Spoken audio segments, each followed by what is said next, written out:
Hello. നമ്മൾ 500 question paper work out ചെയ്യുമെന്ന് ഇന്നലെ നമ്മൾ പറഞ്ഞിരുന്നു. ആ 500 ക്വസ്റ്റ്യൻ പേപ്പറിന്റെ വർക്കൗട്ടിലേക്ക് തന്നെയാണ് നമ്മൾ കിടക്കുന്നത്. അതിന് മുമ്പ് കുറച്ച് കാര്യം പറയാനുണ്ട്. ഇന്നലെ ഞാൻ പറഞ്ഞിരുന്നു നമ്മൾ 500 ക്വസ്റ്റ്യൻ വെച്ച് എല്ലാ ആഴ്ചയും പോവാം എന്നുള്ള രീതിക്ക്. അതിന് വേണ്ടിയിട്ട് പല പല സോഴ്സിൽ നിന്ന് നമ്മൾ ചെക്ക് ചെയ്ത് ക്വസ്റ്റ്യൻസ് എല്ലാം പ്രിപ്പയർ ചെയ്ത് വെച്ചേക്കാണ്. ഇത് ഈ ആദ്യത്തെ സെക്ഷനിൽ എടുക്കാനുള്ള 500 ക്വസ്റ്റ്യനും അതിൻ്റെ ആൻസറും സ്വന്തമായിട്ടിരുന്ന് പ്രിപ്പയർ ചെയ്തതാണ്. എവിടെ നിന്നൊക്കെ നോക്കിയെന്ന് വെച്ചാൽ പ്രീവിയസ് ക്വസ്റ്റ്യൻ, എക്സ്പെക്റ്റഡ് ക്വസ്റ്റ്യൻസ്, പിന്നെ പുതിയ model questions.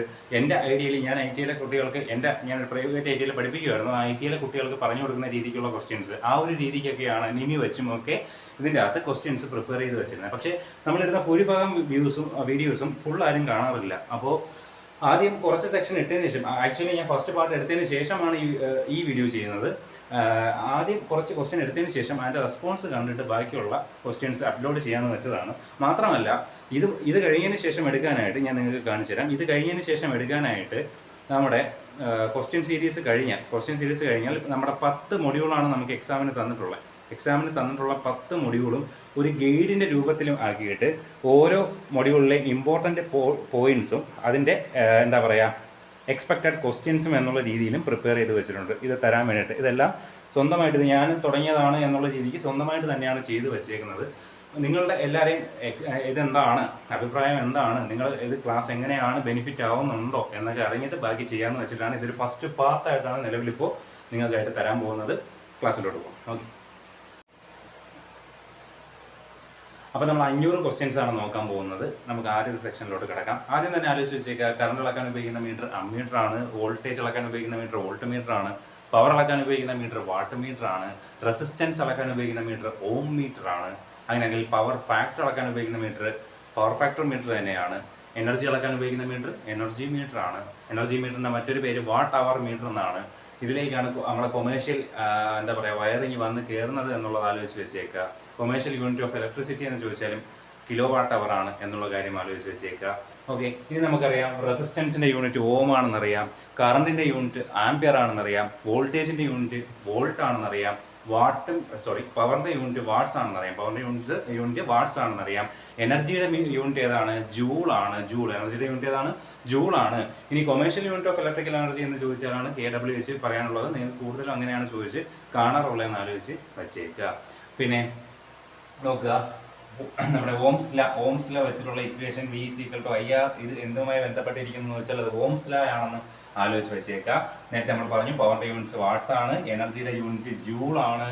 Commercial unit of electrical energy നിങ്ങളുടെ ക്വസ്റ്റ്യൻ ഇതായിരിക്കും, വാട്ട് അവർ അല്ലെങ്കിൽ കിലോ വാട്ട് അവർ ആണ്. എന്താണ് കിലോ വാട്ട് അവർ? KW അഥവാ കിലോ വാട്ട് അവർ ആണെന്ന് ആലോചിച്ച് വെച്ചേക്കുക. ഒരു HP എന്ന് പറയുന്നത് 746 വാട്ട്സ് ആണെന്ന് ആലോചിച്ച് വെച്ചേക്കുക. ഇനി സ്പെസിഫിക് റെസിസ്റ്റൻസ് എന്തിനെ ഡിപ്പെൻഡ് ചെയ്യുന്നു എന്ന് ചോദിക്കുകയാണെങ്കിൽ അത് ഏത് മെറ്റലാണ് എന്നുള്ളതിന്റെ നേച്ചറും ടെമ്പറേച്ചറും ടെമ്പറേച്ചറിനെ ഡിപ്പെൻഡ് ചെയ്താണ് ആര് നിൽക്കുന്നത്? സ്പെസിഫിക് റെസിസ്റ്റൻസ് നിൽക്കുന്നതെന്ന് ആലോചിച്ച് വെച്ചേക്കുക. അതിന്റെ കൂടെ വേറൊരു കാര്യം കൂടെ ആലോചിക്കുക, R directly proportional to L/A എന്ന് പറയും. R directly proportional to L/A. R എന്ന് വെച്ചാൽ എന്താണ്? റെസിസ്റ്റൻസ് നീളത്തിനനുസരിച്ച് നേരനുപാതത്തിലും ഏരിയയ്ക്ക് അനുസരിച്ച് വിപരീത അനുപാതത്തിലുമാണ്. അതായത് നീളം കൂടിയാൽ റെസിസ്റ്റൻസും കൂടും, ഏരിയ കൂടിയാൽ റെസിസ്റ്റൻസ് കുറയും എന്നുള്ള കാര്യം ആലോചിച്ച് വെച്ചേക്കുക. ഈ പ്രപ്പോർഷണാലിറ്റി മാറ്റാൻ വേണ്ടി നമ്മളിവിടെ ഒരാളെ കൊടുക്കുന്നുണ്ട്. അയാളെ പേരാണ് റോ അഥവാ റെസിസ്റ്റിവിറ്റി. എന്താണ്? റോ അഥവാ റെസിസ്റ്റിവിറ്റി എന്ന് ആലോചിച്ച് വെച്ചേക്കുക. അതിന്റെ യൂണിറ്റും കാര്യമൊക്കെ നമ്മളിപ്പോൾ തൊട്ടടുത്ത് തന്നെ പറയുന്നുണ്ട്. ഇനി അറിഞ്ഞിരിക്കുക, സീരീസ് ആയിട്ട് കണക്ട് ചെയ്യുന്ന റെസിസ്റ്റേഴ്സിനെ സമ്മ് കണ്ടുപിടിക്കാൻ പറയുകയാണെങ്കിൽ ഇവൻ R1 ഇവൻ R2 ഇതിന്റെ സമ്മ് R എത്രയാണ് എന്ന് ചോദിക്കുകയാണെങ്കിൽ എങ്ങനെ കണ്ടുപിടിക്കും? യവന്മാർ തന്നെ ചോദിക്കാൻ ചാൻസ് ഉള്ള ക്വസ്റ്റ്യൻ ആണ്, വാല്യൂ തന്നിട്ട് ചോദിക്കാൻ സാധ്യതയുള്ള ക്വസ്റ്റ്യൻ ആണ്. അപ്പൊ എന്ത് ചെയ്യണം? നമ്മള് R1 + R2 ചെയ്യണം. അതാണ് ഇവിടെ പറഞ്ഞേക്കുന്നത്. R1 + R2 + R3 എന്നാണ് നമ്മൾ എന്തിനു കൊടുക്കാനുള്ളത്? സീരീസ് ആയിട്ട് കണക്ട് ചെയ്തേക്കുന്ന റെസിസ്റ്റൻസ് കണ്ടുപിടിക്കാനുള്ള സമ്മ് കണ്ടുപിടിക്കാനുള്ള ഇക്വേഷൻ ആണ് ഇതെന്ന് പറയുന്നത്. ഇനി നോക്കിക്കോ, തൊട്ട് താഴെ നമ്മൾ സീരീസ് ആണ് പറഞ്ഞെങ്കിൽ ഇത് ആരായിരിക്കും? പാരലൽ ആയിരിക്കും. അതായത് നോക്കുക, ഇങ്ങനെ കണക്ട് ചെയ്തേക്കുന്ന ഒരു സർക്യൂട്ടിലെ 2 റെസിസ്റ്റർ R1ഉം R2ഉം ആയാൽ എങ്ങനെ ഇവന്മാരെ സം കണ്ടുപിടിക്കും, റെസിസ്റ്റൻസിന്റെ സം കണ്ടുപിടിക്കും എന്ന് ചോദിക്കുകയാണെങ്കിൽ ഒന്ന് ആലോചിച്ച് വെച്ചേക്കുക.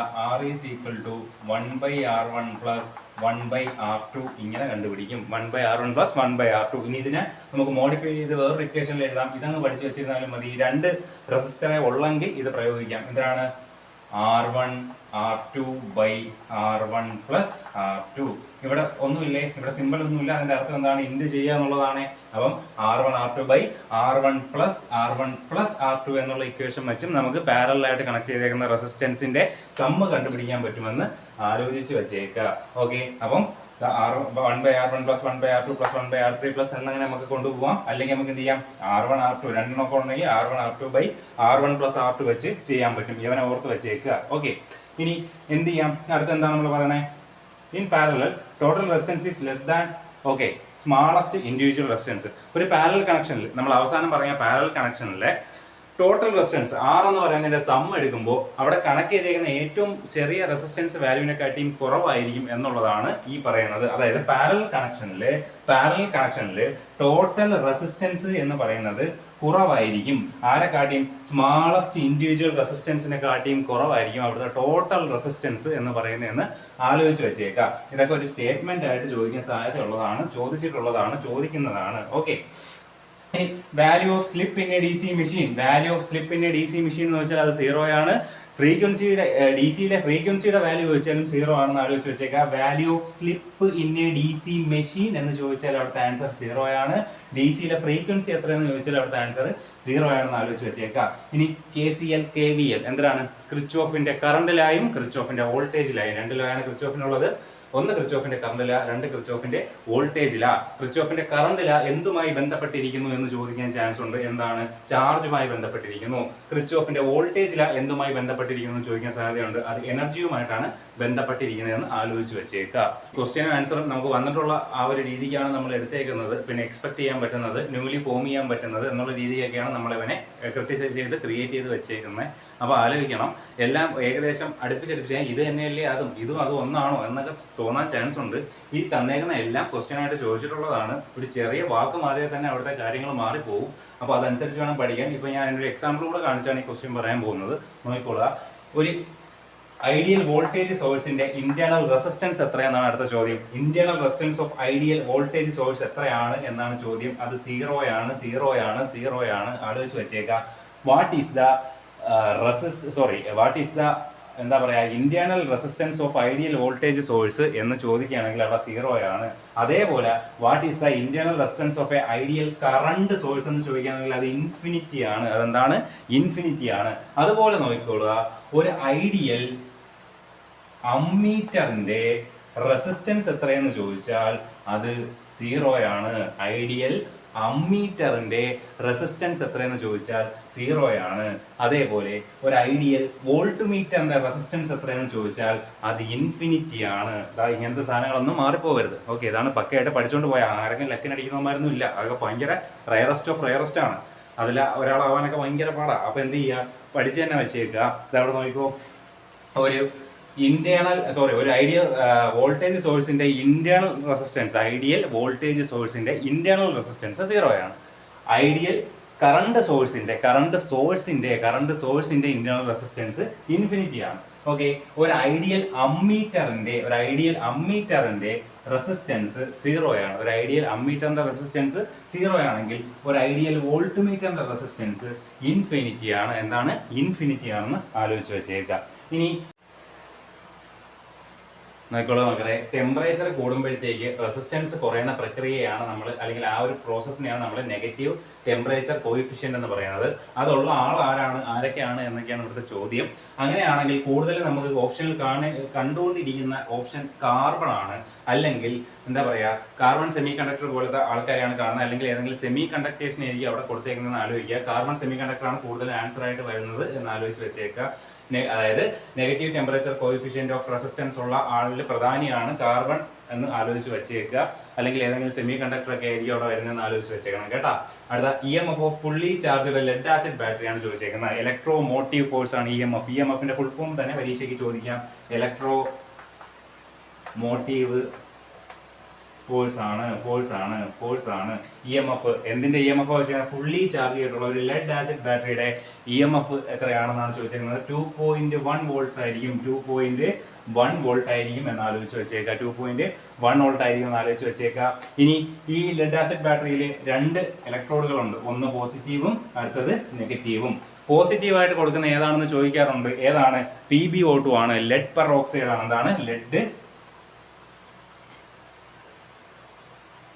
പെറോക്സൈഡ് ആണ്. അതായത് PbO2 ആണ്. അതേപോലെ നെഗറ്റീവിൽ കൊടുക്കുന്നത് സ്പോഞ്ചി ലെഡ് ആണെന്ന് ആലോചിച്ച് വെച്ചേക്കുക. സ്പോഞ്ചി ലെഡ് ആണെന്ന് ആലോചിച്ച് വെച്ചേക്കുക. ഇനി വേറൊരു ക്വസ്റ്റ്യൻ ചോദിക്കാറുള്ളതെന്ന് വെച്ചാൽ ഈ ഫുള്ളി ചാർജ്ഡ് ആയിട്ടുള്ള ലെഡ് ആസിഡ് ബാറ്ററിയുടെ പോസിറ്റീവ് പ്ലേറ്റ് ആയിട്ടുള്ള ഏതാണ്? ലെഡ് പെറോക്സൈഡിന്റെ ഈ കളർ എന്തായിരിക്കും? ഡാർക്ക് ബ്രൗൺ ആയിരിക്കും. ഡാർക്ക് ബ്രൗൺ കളർ ആയിരിക്കും ലെഡ് പെറോക്സൈഡ് അല്ലെങ്കിൽ PbO2 എന്ന് ആലോചിച്ച് വെച്ചേക്കുക. ഇനി ഇതേപോലെ ഫുള്ളി ചാർജ്ഡ് ആയിട്ടുള്ള നമ്മുടെ ലെഡ് ആസിഡ് ബാറ്ററിയുടെ നെഗറ്റീവ് ടെർമിനലായിട്ടുള്ള അല്ലെങ്കിൽ നെഗറ്റീവ് പ്ലേറ്റ് ആയിട്ടുള്ള ആരാണ്? Spongy lead. ഏത് കളറിലായിരിക്കും എന്ന് ചോദിക്കാറുണ്ട്. അത് ഏതാണ്? ഗ്രേ കളറാണ് കേട്ടോ. ഗ്രേ കളറാണെന്ന് ആലോചിച്ച് വെച്ചേക്കുക. ഓക്കെ, പോയിന്റ് നോക്കിക്കോളുക. നമ്മുടെ ഈ ലെഡ് ആസിഡ് ബാറ്ററിയുടെ തന്നെ ഇലക്ട്രോലൈറ്റ് ആയിട്ട് യൂസ് ചെയ്യുന്നത് ആരെയാണ്? ഡയല്യൂട്ട് സൾഫ്യൂരിക് ആസിഡിനെയാണെന്ന് ആലോചിച്ച് വെച്ചേക്കുക. ഡയല്യൂട്ട് സൾഫ്യൂരിക് ആസിഡിനെയാണെന്ന് ആലോചിച്ച് വെച്ചേക്കുക. അതേപോലെ സ്പെസിഫിക് ഗ്രാവിറ്റി ഉണ്ട്. എല്ലാ നമ്മുടെ എന്താ പറയാ ഈ പറയുന്ന ഇലക്ട്രോലൈറ്റ്സിനും സ്പെസിഫിക് ഗ്രാവിറ്റി ഉണ്ട്. അപ്പോൾ നമ്മുടെ ഇവിടുത്തെ ഏതിൻ്റെ ഡയല്യൂട്ട് സൾഫ്യൂരിക് ആസിഡാണ് ഇവിടെ നമ്മുടെ ലെഡ് ആസിഡ് ബാറ്ററിയിൽ ഇലക്ട്രോലൈറ്റ് ആയിട്ട് യൂസ് ചെയ്യുന്നത് നമ്മൾ പറഞ്ഞായിരുന്നു. അതിന്റെ സ്പെസിഫിക് ഗ്രാവിറ്റി 1.21 മുതൽ 1.28 വരെയാണ്. അല്ലെങ്കിൽ ഒരു ആവറേജ് 1.24 ഒക്കെയാണ് എന്നുള്ള രീതിക്ക് നമുക്ക് പഠിച്ചു വെച്ചേക്കാം. Specific gravity of lead acid battery എന്ന് ചോദിക്കുകയാണെങ്കിൽ നമുക്ക് എന്തെന്ന് പറയാം? 1.21 to 1.28 ആണെന്ന് പറയാം. അല്ലെങ്കിൽ ആവറേജ് ആയിട്ട് മിക്കവാറും നമ്മൾ കാണാറുള്ള വാല്യൂ 1.24 ആണെന്ന് ആലോചിച്ച് വെച്ചേക്കുക. ഓക്കെ, നമുക്ക് അടുത്ത പോയിന്റിലേക്ക് പോവാം. സെൽസ് നമ്മൾ രണ്ടായിട്ട് തിരിച്ചിട്ടുണ്ട്. ഓക്കെ, ഒന്ന് റീചാർജ് ചെയ്യാൻ പറ്റുന്നത്, അടുത്ത റീചാർജ് ചെയ്യാൻ പറ്റാത്തത്. ഒന്ന് ആലോചിക്കുക. നമ്മുടെ ഫോണിൻ്റെയൊക്കെ ബാറ്ററി നമ്മൾ എന്താണ് ചെയ്യുന്നത്? റീചാർജ് ചെയ്യുകയാണ്. അപ്പോൾ ഇതിൻ്റെ അകത്തിരിക്കുന്ന സെൽസിലൊക്കെ എന്ത് ചെയ്യാൻ പറ്റുന്നതാണ്? റീചാർജ് ചെയ്യാൻ പറ്റുന്നതാണ്. ചിലതുണ്ട് നമുക്ക് റീചാർജ് ചെയ്യാൻ പറ്റത്തില്ല. ചില സെൽസ് നമുക്ക് യൂസ് ആൻഡ് ത്രോ ആണ്. യൂസ് ചെയ്തതിന് ശേഷം അത് തീരുമ്പോഴത്തേക്ക് കളയുന്നതാണെന്ന് ആലോചിച്ച് വെച്ചേക്കുക. അപ്പോൾ നോൺ റീചാർജബിൾ സെൽസിന് നമ്മൾ പറയുന്നത് പ്രൈമറി സെൽസ് എന്നാണ്. അതിന്റെ എക്സാമ്പിൾ ആണ് ചോദിക്കാൻ സാധ്യത ഉള്ളതാണ് ഡ്രൈ സെല്ല്, ലെക്ലാഞ്ചിയാർ സെല്ല് എന്നൊക്കെ പറയുന്ന സെൽസ് നമുക്ക് എന്തെന്ന് പറയാം? പ്രൈമറി സെല്ലിന് ഉദാഹരണമാണ്. ഈ പ്രൈമറി സെൽ എന്ന് വെച്ചാൽ നോൺ റീചാർജബിൾ സെല്ലാണെന്ന് ആലോചിച്ച് വെച്ചേക്കുക. ഓക്കെ, ആലോചിച്ച് വെച്ചേക്കുക. ഇനി ഒരു ബാറ്ററിക്കകത്ത് സെപ്പറേറ്റർ എന്ന് പറഞ്ഞ ആളുണ്ട്. അയാൾ എന്താണ് ചെയ്യുന്നത്? സെപ്പറേറ്റ് ചെയ്ത് വെക്കുന്ന ആൾ എന്ന് തന്നെ ആലോചിച്ചാൽ മതി. എന്തായിരിക്കും? പ്രിവെന്റ് ഷോർട്ട് സർക്യൂട്ടിനെ പ്രിവെന്റ് ചെയ്യുന്ന ആളാണ് എന്ത്? സെപ്പറേറ്റർ. ഏതിൻ്റെ അകത്തുള്ള? ബാറ്ററിക്ക് അകത്തുള്ള എന്ന് ആലോചിച്ച് വെച്ചേക്കുക. ഇനി mass of a substance during ഇലക്ട്രോളിസിന്റെ സമയത്ത് മാസ് ഓഫ് എ സബ്സ്റ്റൻസ്, ഒരു സബ്സ്റ്റൻസിന്റെ പിണ്ഡം അല്ലെങ്കിൽ അതിന്റെ ആ ഒരു നമ്മുടെ വെയിറ്റ് അല്ല, പിണ്ഡമാണ്. പിണ്ഡം എന്ന് വെച്ചാൽ മാസം വെയിറ്റ് തമ്മിലുള്ള വ്യത്യാസം അറിയാമോ? മാസം എന്ന് വെച്ചാൽ ഇപ്പോൾ എനിക്ക് 60 കിലോ മാസമാണ് ഉള്ളതെങ്കിൽ ഞാൻ ഈ ഭൂമിയിലായാലും ചന്ദ്രനിലായാലും എവിടെ പോയി നിന്നാലും എനിക്ക് 60 കിലോ ആയിരിക്കും മാസം എന്ന് പറയുന്നത്. വെയിറ്റ് എന്തെന്ന് ചോദിച്ചാൽ ഭൂമിക്ക് ഒരു ആക്സലറേഷൻ ഡ്യൂ ടു ഗ്രാവിറ്റി ഉണ്ട്. അത് 9.8 ആണ്. എൻ്റെ ആ മാസിന്റെ കൂടെ ഇത് ഇൻഡു ചെയ്യുമ്പോഴത്തേക്കാണ് അത് വെയിറ്റ് ആയിട്ട് മാറുന്നതെന്ന് ആലോചിച്ച് വെച്ചേക്കാം. അപ്പം മാസം എന്ന് വെച്ചാൽ ഇപ്പോൾ പണ്ടൊരു PSC ക്വസ്റ്റ്യൻ, ഒരു ജനറൽ PSCയുടെ ക്വസ്റ്റ്യൻ ഞാൻ പറഞ്ഞുതരാം. എന്ന് പറയുന്ന ഒരു വ്യക്തി നമ്മുടെ ഭൂമിയിൽ നിൽക്കുമ്പോൾ അയാളുടെ പിണ്ഡം, അതായത് ആ മാസം എന്ന് പറയുന്നത് 60 കിലോയാണ്. അയാൾ ഈ പറഞ്ഞ പോലെ ചന്ദ്രനിൽ പോവുകയാണെങ്കിൽ അയാളുടെ മാസ് എത്രയായിരിക്കും എന്നൊക്കെ ചോദിച്ചിട്ടുണ്ട്. ഓക്കെ, അപ്പോൾ മാസ് എന്നാണ് പറഞ്ഞത്. മാസ് അവിടെ എല്ലായിടത്തും കോൺസ്റ്റന്റ് ആയിരിക്കും എന്ന് ആലോചിച്ച് വെച്ചേക്കാം. അപ്പോൾ നമ്മുടെ അവിടുത്തെ എന്താ പറയാ ഇലക്ട്രോളിസിന്റെ സമയത്ത് അവിടുത്തെ സബ്സ്റ്റൻസിന്റെ മാസുകൾ തരംതിരിക്കുന്നത് എങ്ങനെയാണ് അല്ലെങ്കിൽ ഏത് നിയമം വഴിയാണ് എന്നാണ് ചോദിച്ചേക്കുന്നത്. അത് ഫാരഡേയുടെ first Faraday's first law of electrolysis. Electromagnetic induction അല്ല, ഇലക്ട്രോളിസിസ്. അദ്ദേഹം ഇതിലും ഇലക്ട്രോമാഗ്നറ്റിക് ഇൻഡക്ഷനിലും ഒക്കെ ഒരുപാട് ലാസ് ക്രിയേറ്റ് ചെയ്തിട്ടുണ്ട്. അപ്പോൾ Faraday's first law of electrolysis വഴിയാണ് നമുക്ക് അവിടെ ഇലക്ട്രോളിസിസിൽ നടന്ന സബ്സ്റ്റൻസുകളുടെ മാസ് കണ്ടുപിടിക്കുന്ന കാര്യത്തെപ്പറ്റി പ്രതിപാദിക്കുന്നതെന്ന് ആലോചിച്ച് വെച്ചേക്കാം. ഇനി അങ്ങോട്ടുള്ളതൊക്കെ സ്ഥിരം ക്വസ്റ്റ്യൻ ആണ്. അല്ലെങ്കിൽ ഇതുവരെ പറഞ്ഞതിലും പല സ്ഥിരം ക്വസ്റ്റ്യൻ ഉണ്ടെങ്കിലും ഇനിയുള്ള ഈ 2 പോയിന്റ് പക്ക സ്ഥിരമായിട്ട് ചോദിക്കുന്ന ക്വസ്റ്റ്യൻ ആണ്. മാഗ്നറ്റിക് ഫ്ലക്സിന്റെ യൂണിറ്റ് വെബർ ആണ്. Weber WB okay, WB weber ആണ്. മാഗ്നറ്റിക് ഫ്ലക്സ് ഡെൻസിറ്റിയുടെ unit weber per metre square അല്ലെങ്കിൽ ടെസ്ല. ഇത് ഏത് വേണോ തരാം, ഇവന്മാർ മാറ്റി തിരിച്ചും ചോദിക്കുന്ന കാര്യങ്ങളാണ്. മാഗ്നറ്റിക് ഫ്ലക്സിന്റെ യൂണിറ്റ് വെബർ ആണ്. അതേപോലെ മാഗ്നറ്റിക് ഫ്ലക്സ് ഡെൻസിറ്റിയുടെ യൂണിറ്റ് ടെസ്ലയാണ്, അല്ലെങ്കിൽ വെബർ പെർ മീറ്റർ സ്ക്വയർ ആണെന്ന് ആലോചിച്ച് വെച്ചേക്കുക. ഓക്കെ, ഇനി അതേപോലെ നമ്മളെ ഫ്ലെമിങ്സ് ഉണ്ട്. നേരത്തെ നമ്മൾ KCL KVL ഒക്കെ പറയുകയാണെങ്കിൽ നമുക്ക് ഫ്ലെമിങ്സ് ഉണ്ട്. ഈ ഫ്ലെമിങ്സിന് വലത് കൈ നിയമമുണ്ട്, ഇടത് കൈ നിയമമുണ്ട്. ഓക്കെ, നമ്മൾ പണ്ട് ഇങ്ങനെയൊക്കെ വെച്ച് ഇങ്ങനെ കറക്കിയും തിരിച്ചുമൊക്കെ വെച്ച് നമ്മൾ പഠിച്ചിട്ടില്ലേ? അതേപോലെ ഈ എന്താ പറയുക, ഫ്ലെമിങ്സിന് 2 നിയമമുണ്ട്. റൈറ്റ് ഹാൻഡ് റൂളും ഉണ്ട്, ലെഫ്റ്റ് ഹാൻഡ് റൂളും ഉണ്ട്. അറിഞ്ഞിരിക്കുക, ഫ്ലെമിങ്സിന്റെ റൈറ്റ് ഹാൻഡ് റൂൾ എപ്പോഴും ജനറേറ്ററുമായിട്ട് ബന്ധപ്പെട്ടിരിക്കുന്നതാണെന്ന് ആലോചിച്ച് വെച്ചേക്കുക. അതേപോലെ ലെഫ്റ്റ് ഹാൻഡ് റൂൾ എന്താണ്? എപ്പോഴും മോട്ടറുമായിട്ട് ബന്ധപ്പെട്ടിരിക്കുന്നതാണെന്ന് ആലോചിച്ച് വച്ചേക്കുക. അതേപോലെ ഈ ഫ്ലെമിങ്സിന്റെ റൈറ്റ് ഹാൻഡ് റൂൾ ഇല്ലേ, അത് വെച്ച് നമ്മൾ കൂടുതലും എന്തിനു വേണ്ടിയാണ് നമ്മൾ യൂസ് ചെയ്യുന്നതെന്ന് വെച്ചാൽ അവിടുത്തെ ഇൻഡ്യൂസ്ഡ് EMF കണ്ടുപിടിക്കാനാണ്. ലെഫ്റ്റ് ഹാൻഡ് നിയമം നമ്മൾ മോട്ടറിൽ ഉപയോഗിക്കുന്നത് എന്തിനാണെന്ന് വെച്ചാൽ അവിടുത്തെ ഫോഴ്സും മോഷൻ ഏത് രീതിയിൽ എങ്ങോട്ടേക്കാണ് അവന്റെ റൊട്ടേഷൻ എന്നൊക്കെ കണ്ടുപിടിക്കാനുള്ള രീതിക്കാണ് നമ്മൾ എന്ത് ചെയ്യുന്നത്, ഫ്ലെമിങ്സിന്റെ ഇടത് കൈ നിയമം മോട്ടറിൽ ഉപയോഗിക്കുന്നതെന്ന് ആലോചിച്ച് വെച്ചേക്കുക. ഇനി നേരത്തെ നമ്മൾ പറഞ്ഞ പോലെ ഇലക്ട്രോ മാഗ്നറ്റിക് ഇൻഡക്ഷൻ എന്ന് പറയുന്ന സാധനമുണ്ട്, EMI ഇലക്ട്രോ മാഗ്നറ്റിക് ഇൻഡക്ഷൻ ഉണ്ട്. അത് കണ്ടുപിടിച്ചതും നമ്മുടെ ഫാരഡേ അണ്ണൻ തന്നെയാണ്. ഫാരഡേ ആരാണ്? ഫാദർ ഓഫ് ഇലക്ട്രിസിറ്റി എന്നറിയപ്പെടുന്നത് മൈക്കിൾ ഫാരഡേ ആണെന്ന് ആലോചിച്ച് വെച്ചേക്കുക. അവിടുന്ന് നമുക്കൊരു പോയിന്റ് കിട്ടിയിട്ടുണ്ട്. ഇനി magnetic effect of electric current കണ്ടുപിടിച്ചത് ആര് എന്ന് ചോദിക്കാറുണ്ട്. ഓസ്റ്റേഡ് എന്ന് പറയുന്ന മനുഷ്യനാണ് കണ്ടുപിടിച്ചത്. അറിഞ്ഞിരിക്കുക, ഓസ്റ്റേഡ് ആണ് magnetic effects of electric current കണ്ടുപിടിച്ചത് എന്ന് അറിഞ്ഞിരിക്കുക. ഇനി എന്താ പറയാ, പെർമനന്റ് മാഗ്നറ്റുകൾ ഉണ്ടാക്കിയിരിക്കുന്നത് എന്താ പറയാ, ഒരുപാട് കാര്യങ്ങൾ മിക്സ് ചെയ്ത ഒരു പദാർത്ഥം വെച്ചിട്ടാണ്, ഒരു അലോയ് വെച്ചിട്ടാണ്. അതിന്റെ പേരാണ് അൽ നിക്കോ. എന്തിനാണ്? അൽ നിക്കോ എന്ന് പറഞ്ഞിരിക്കുക. ഒന്ന് പഠിച്ചിരിക്കുക. അൽ നിക്കോ എന്ന് വെച്ചാൽ പെർമനന്റ് മാഗ്നറ്റ്സ് ഉണ്ടാക്കുന്ന ഒരു തരം മെറ്റീരിയൽ ആണ്, ഒരു അലോയ് ആണെന്ന് ആലോചിച്ച് വെച്ചേക്കുക. അൽ നിക്കോയിൽ ഈ അൽ എന്ന് പറയുന്നത് അലൂമിനിയം ആണ്, നിക്കലാണ്, Ni നിക്കലാണ്, CO കൊബാൾട്ട് ആണ്. അതിന്റെ കൂടെ ഒരാളൂടെ വരും, അയൺ കൂടെ വരും. അയൺ എല്ലായിടത്തും വരുന്നതാണ്, പക്ഷെ അയൺ നമ്മൾ എടുത്ത് പറയാറില്ലെന്ന് ആലോചിച്ച് വെച്ചേക്കാം. അല്ലെങ്കിൽ സ്റ്റീൽ, അൽനിക്കോ അല്ലെങ്കിൽ സ്റ്റീൽ ഉപയോഗിച്ചാണ് എന്ത് ഉണ്ടാക്കിയിരിക്കുന്നത്, പെർമനന്റ് മാഗ്നറ്റ്സ് ഉണ്ടാക്കിയിരിക്കുന്നതെന്ന് ആലോചിച്ച് വെച്ചേക്കാം. ഇനി എഡി കറണ്ട് ലോസ് നിങ്ങൾ കേട്ട് കാണും. പല ടൈപ്പിലുള്ള ലോസ് ഉണ്ടല്ലേ, hysteresis loss, eddy current loss, അങ്ങനത്തെ പല ടൈപ്പ് ഓഫ് ലോസസ് ഉണ്ട്. അതൊക്കെ നമ്മൾ അങ്ങോട്ട് വരുമ്പോഴത്തേക്ക് ക്വസ്റ്റ്യൻ ആയിട്ട് തന്നെ പഠിക്കും. നമ്മൾ PSC ചോദിക്കുന്ന എന്താ പറയുക, സാധാരണ ചോദിച്ചുകൊണ്ടിരിക്കുന്ന രീതിക്കുള്ള ക്വസ്റ്റ്യൻസും എക്സ്പെക്റ്റഡ് ആയിട്ടുള്ള ക്വസ്റ്റ്യൻസും കാര്യങ്ങളൊക്കെയാണ് ഉൾപ്പെടുത്തിയിരിക്കുന്നത്. നേരത്തെ പറഞ്ഞായിരുന്നു, നോക്കുക, നിങ്ങൾക്ക് വേണ്ട രീതിക്ക് തന്നെയാണ് തന്നേക്കുന്നത്. എഡി കറണ്ട് ലോസസ് എങ്ങനെ കുറയ്ക്കാം എന്നാണ് ചോദിച്ചേക്കുന്നത്. ലാമിനേറ്റഡ് കോഴ്സ് വഴി, കോറുകൾ ലാമിനേറ്റ് ചെയ്യുന്നത് വഴി എന്ത് ചെയ്യാം, എഡി കറണ്ട് ലോസ് എന്ത് ചെയ്യാൻ പറ്റും, കുറയ്ക്കാൻ പറ്റുമെന്ന് ആലോചിച്ച് വെച്ചേക്കാം. ഇനി നമ്മൾ കപ്പാസിറ്ററിനെ എടുക്കണം. നേരത്തെ നമ്മൾ റെസിസ്റ്റൻസ് പറഞ്ഞു, ഇത് പറഞ്ഞു. അപ്പോഴത്തേക്കും നമ്മളൊന്നും കപ്പാസിറ്ററിനെ പറഞ്ഞില്ലേ. കപ്പാസിറ്ററിനെ എടുക്കണം. കപ്പാസിറ്റർ ഒരു പ്രധാനപ്പെട്ട ആളാണ്. കപ്പാസിറ്ററിന്റെ പ്രോപ്പർട്ടിയാണ് കപ്പാസിറ്റൻസ്. റെസിസ്റ്ററിന്റെ പ്രോപ്പർട്ടിയാണ് റെസിസ്റ്റൻസ് പോലെ കപ്പാസിറ്ററിന്റെ പ്രോപ്പർട്ടിയാണ് കപ്പാസിറ്റൻസ്. അറിഞ്ഞിരിക്കുക, കപ്പാസിറ്റൻസിന്റെ യൂണിറ്റ് ഫാരഡ് ആണ്. ഓക്കെ, നിങ്ങൾ ജസ്റ്റ് റൂമിലെ ഫാൻസിന്റെയും നമ്മുടെ മോട്ടറിന്റെ കപ്പാസിറ്ററിന്റെ ഒക്കെ റേറ്റിംഗ് ഒക്കെ ഇടയ്ക്കിടയ്ക്ക് എടുത്ത് നോക്കണം കേട്ടോ. അതൊക്കെ മൈക്രോ ഫാരഡിലൊക്കെ ആയിരിക്കും കൊടുത്തേക്കുന്നതെന്ന് ആലോചിച്ച് വെച്ചേക്കാം. അത് കൊടുത്തേക്കുന്നതെന്ന് ആലോചിച്ച് വെച്ചേക്കാം. അപ്പൊ കപ്പാസിറ്റൻസിന്റെ യൂണിറ്റ് എന്താണ്? ഫാരഡ് ആണ്. ഇമ്പോർട്ടന്റ് ക്വസ്റ്റ്യൻ ആണ്. കപ്പാസിറ്റൻസിന്റെ യൂണിറ്റ് ഫാരഡ് ആണ്. ഇനി കപ്പാസിറ്ററുകൾ സീരീസ് ആയിട്ട് ഇങ്ങനെ, ഇതാണ് കപ്പാസിറ്ററിന്റെ സിമ്പിൾ, നിങ്ങൾക്ക് എല്ലാവർക്കും അറിയായിരിക്കും. ഇങ്ങനെ ഇടുവാണെങ്കിൽ അത് ബാറ്ററിയാണ്. ഒരു ലെഗ് ചെറുതായിരിക്കും ബാറ്ററിയുടെ, അറിഞ്ഞിരിക്കുക, മാറിപ്പോകരുത്. ഇതാണ് കപ്പാസിറ്ററിന്റെ സിമ്പിൾ. ഈ കപ്പാസിറ്ററുകൾ ഇങ്ങനെ സീരീസ് ആയിട്ട് കൊടുത്ത് വെച്ചേക്കുന്ന ഒരു സർക്യൂട്ട് വരികയാണെങ്കിൽ അവിടുത്തെ ടോട്ടൽ കപ്പാസിറ്റൻസ് എന്ന് പറയുന്നത് എന്തായിരിക്കും? കുറവായിരിക്കും. ഓക്കെ, ടോട്ടൽ കപ്പാസിറ്റൻസ് എന്തായിരിക്കും? കുറവായിരിക്കും. ആലോചിച്ച് വച്ചേക്കുക, ടോട്ടൽ കപ്പാസിറ്റൻസ് എന്തായിരിക്കും? കുറവായിരിക്കും. ഇനി ഇതേപോലെ കപ്പാസിറ്റൻസ് സീരീസ് ആയിട്ടാണ് കൊടുത്തു വെച്ചേക്കുന്നതെങ്കിൽ എന്തായിരിക്കും? അവിടുത്തെ ടോട്ടൽ കപ്പാസിറ്റൻസ് കൂടുതലായിരിക്കും. നിങ്ങൾ ചോദിക്കാൻ സാധ്യതയുള്ളതാണ്. സീരീസ് കപ്പാസിറ്റേഴ്സ്, എന്താ പറയാ, പിന്നെ ഒരു സർക്യൂട്ടിലുള്ള കപ്പാസിറ്റേഴ്സ് സീരീസ് ആയിട്ട് കണക്ട് ചെയ്ത് വെച്ചേക്കുകയാണെങ്കിൽ അവിടുത്തെ ടോട്ടൽ കപ്പാസിറ്റൻസ് എങ്ങനെയായിരിക്കും? കുറവായിരിക്കുമോ, കൂടുതലായിരിക്കുമോ, ഡിക്രീസ്ഡ് ആയിരിക്കുമോ, അല്ലെങ്കിൽ ഇൻക്രീസ്ഡ് ആയിരിക്കുമോ എന്ന് ആലോചിച്ച് വച്ചേക്കുക. സീരീസ് ആണെങ്കിൽ എന്തായിരിക്കും? ടോട്ടൽ കപ്പാസിറ്റൻസ് ഡിക്രീസ്ഡ് ആയിരിക്കും. പാരലൽ ആണെങ്കിൽ ടോട്ടൽ കപ്പാസിറ്റൻസ് ഇൻക്രീസ്ഡ് ആയിരിക്കും എന്ന് ആലോചിച്ച് വച്ചേക്കുക. ഇനി കപ്പാസിറ്റർ ഒരു ടൈപ്പ് ഓഫ് കറണ്ടിനെ ബ്ലോക്ക് ചെയ്യും. ഒരു ടൈപ്പ് ഓഫ് കറണ്ടിനെ കടത്തി വിടത്തില്ല. അത് ഏത് ടൈപ്പ് ഓഫ് കറണ്ട് ആയിരിക്കും? നമ്മൾ ഫാനൊക്കെ കറങ്ങുന്നില്ലേ, അത് എ സിയിലല്ലേ. അപ്പം എ സിയെ കടത്തി വിടും. ആരെ കടത്തി വിടാത്ത? ഡി സി ആയിരിക്കും. അപ്പൊ അതേപോലെ കപ്പാസിറ്റർ ബ്ലോക്ക് ചെയ്യുന്ന കറണ്ട് ഏതാണെന്ന് ചോദിച്ചാൽ ഡി സി കറണ്ട് ആണ്. കപ്പാസിറ്റർ അലോ ചെയ്യുന്ന കറണ്ട് ഏതെന്ന് വെച്ചാൽ അത് എ സി കറണ്ട് ആണെന്ന് ആലോചിച്ച് വെച്ചേക്കുക കേട്ടാ. ഓക്കെ, ഇനി പോളറൈസ്ഡ് കപ്പാസിറ്റേഴ്സ് എന്നറിയപ്പെടുന്നത് എന്ത് കപ്പാസിറ്ററിനെയാണെന്നാണ് ചോദിച്ചിരിക്കുന്നത്. ഇലക്ട്രോലിറ്റിക് കപ്പാസിറ്റർ ആണ്.